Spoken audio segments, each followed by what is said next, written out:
स्वागत है आपका अपने इस YouTube channel Saraswati commerce academy में। तो आज हम करने वाले हैं क्लास +1 की बिजनेस स्टडीज का चैप्टर नंबर 22, ठीक है। अब जिसका नेम है इंटरनल ट्रेड। अब हम इस चैप्टर में इसका मीनिंग डिस्कस करने वाले हैं और इसके टाइप्स डिस्कस करने वाले हैं। ये हमारा छोटा सा ही चैप्टर है, तो फटाफट से इसको समझ लीजिए। अब देखिए, इंटरनल ट्रेड को हम क्या कह सकते हैं, होम ट्रेड भी कह सकते हैं। अब इसका मतलब क्या है इंटरनल ट्रेड का, जो ट्रेड का मतलब क्या होता है कि जो हम सेल परचेज के रिगार्डिंग जो एक्टिविटी करते हैं वो तो उसका मतलब होता है ट्रेड। जो इन एक्टिविटीज को करता है वो क्या होता है, ट्रेडर, ठीक है।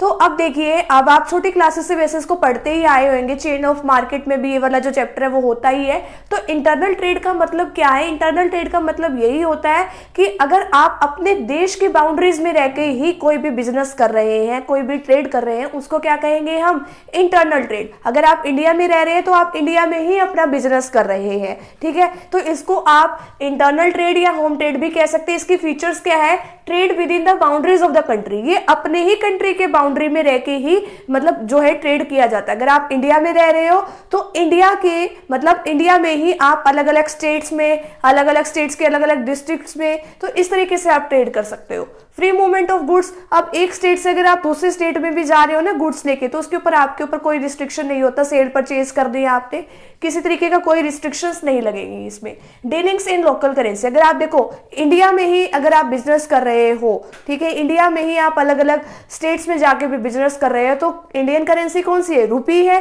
तो उसी के अकॉर्डिंग ही ये सारा काम जो है होता है, उसी की लोकल करेंसी में सारा काम होता है। Special act to settle the dispute, अब देखो सेल्स ऑफ गुड्स एक्ट बनाया गया है कि अगर मान लो किसी तरीके का कोई लड़ाई झगड़ा हो गया, कोई डिस्प्यूट अराइज हो गया, तो इससे सेटलमेंट हो जाएगी। अब नेक्स्ट है इसमें types of internal trades, on the basis of ownership, on the basis of level, on the basis of quantity. On the basis of ownership में डायरेक्ट ट्रेड है और इनडायरेक्ट ट्रेड है।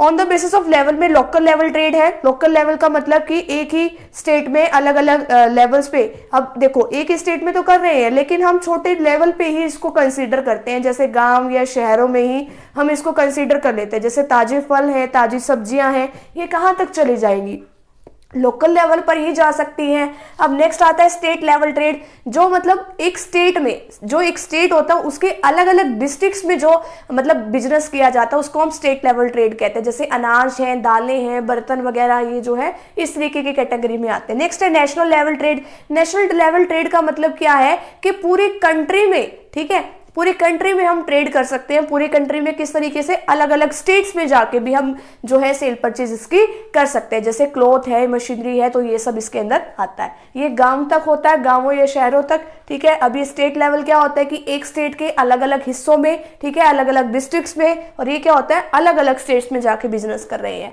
Next on the basis of quantity, quantity के basis पे कैसे, wholesale trade. अब आपको पता होगा कि एक तो क्या होता है, मैन्युफैक्चरर होता है, मैन्युफैक्चरर के बाद कौन होता है, होलसेलर होता है, होलसेलर के बाद रिटेलर होता है, रिटेलर के बाद कस्टमर होता है, ठीक है। अब जो प्रोड्यूसर तो वो होता है और मैन्युफैक्चरर को तो सेम कहते हैं। अब प्रोड्यूसर कौन होता है, जो गुड्स को बनाता है, फिर उसके बाद जो है काफी ज्यादा क्वांटिटी में माल उससे कौन ले जाता है, होलसेलर। फिर होलसेलर से आगे माल को कौन देके जाता है, रिटेलर। रिटेलर जो हमारे आसपास की जो दुकानें होती है जिससे हम जाके अगर सामान खरीद के लेके आते हैं वो रिटेलर्स होते हैं। फिर आगे वो किसको सामान दे देते हैं, कस्टमर को, ठीक है। तो अब होलसेलर क्या करता है, होलसेलर मैन्युफैक्चरर से सामान खरीदता है और किसको दे देता है, ये ज्यादा बल्क में सामान खरीद के किसको देगा, ये रिटेलर्स को देगा, ठीक है। अब आगे रिटेल ट्रेड में क्या होता है, रिटेलर्स क्या करते हैं, होलसेलर से थोड़ी थोड़ी क्वांटिटी में माल खरीद के और किसको सप्लाई कर देते हैं, किसको गुड्स भेज देते हैं, कस्टमर को। तो इस तरीके से होता है। हमारी बस इसकी एक्सप्लेनेशन रहेगी on the basis of ownership में। अब फर्स्ट आता है इसके अंदर डायरेक्ट ट्रेड। अब डायरेक्ट ट्रेड किस तरीके से होता है,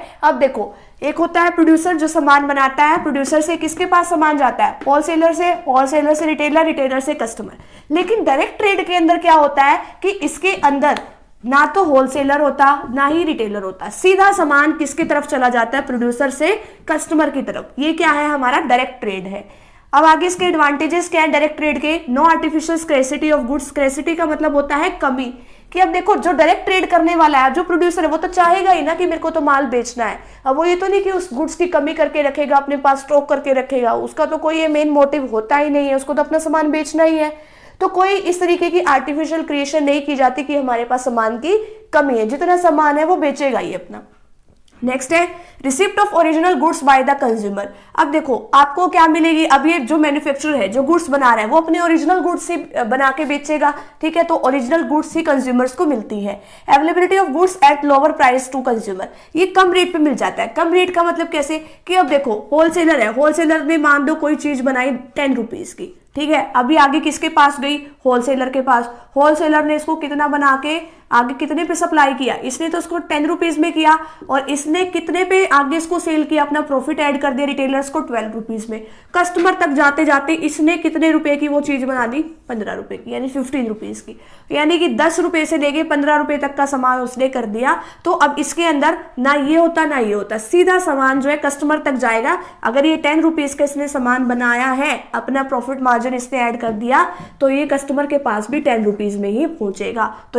तो इस तरीके से क्या होता है कि कंज्यूमर को कम रेट पे सामान मिल जाता है। नेक्स्ट है benefit to cash sale to producers. इसके अंदर जो है कैश सेल्स ही होती है, कोई उधार में माल नहीं बेचा जाता, सीधा सामान उनसे लेके और उनसे कैश रिसीव कर ली जाती है। हमारा बस एक छोटा सा टॉपिक एक इनडायरेक्ट ट्रेड का रहता है, तो फटाफट से भी आप इसका स्क्रीनशॉट ले लीजिए। नेक्स्ट है इनडायरेक्ट ट्रेड। अब इनडायरेक्ट ट्रेड का मतलब क्या होता है, इनडायरेक्ट ट्रेड जब हम करते हैं, अब देखो डायरेक्ट ट्रेड में तो सीधा कैसे चला जाता था माल, अब जो प्रोड्यूसर है प्रोड्यूसर से सीधा कस्टमर के पास जो है वो माल चला जाता था, जितनी भी गुड्स होती थी वो सप्लाई हो जाती थी। लेकिन जो इनडायरेक्ट ट्रेड है उसके अंदर सीधा कस्टमर के पास माल नहीं जाता, उससे पहले हमें इंटरमीडिएरीज की हेल्प चाहिए। इंटरमीडिएरीज कौन से, होलसेलर, रिटेलर्स। अब इनडायरेक्ट ट्रेड भी जो है 3 तरीकों से हो सकता है, थ्रू होलसेलर। अब होलसेलर से कैसे होगा, ये सिंपल प्रोसेस है। प्रोड्यूसर है जो सामान बनाता है, प्रोड्यूसर से बल्क में सामान कौन खरीद लेता है, होलसेलर। होलसेलर से कौन खरीदता है, रिटेलर्स। रिटेलर से फिर कस्टमर, ठीक है।